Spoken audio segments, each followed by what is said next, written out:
नमस्कार, राजराजेश्वरी वास्तूमध्ये आपलं स्वागत आहे. आज आपण मृत्यूपंचक योगाबद्दल बोलणार आहोत. हा योग 6 जून 2026 शनिवारी सुरू झाला आहे. यामुळे काय होते, मानसिक संतुलन बिघडत आहे.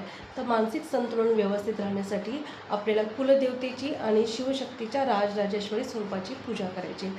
तर ती कशी करायची आहे, आपल्याला तांब्याच्या भांड्यामध्ये जव, काळे तीळ घेऊन शिवपिंडीवर अभिषेक करायचा आहे, दीप प्रज्वलित करायचा आहे, दह्याचं दान करायचं आहे. आणि आज मंगळवारी कुलदेवतेची आपल्याला उपासना, आराधना आणि आपली प्रार्थना करायची आहे.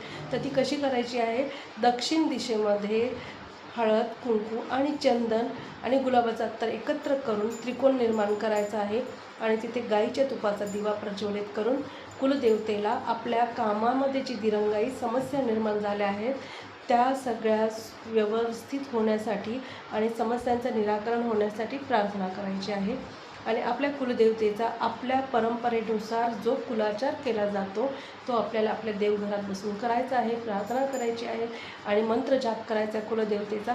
यामुळे आपल्या समस्यांचं निराकरण होईल. धन्यवाद. जय कृष्णा, जय महाकाल.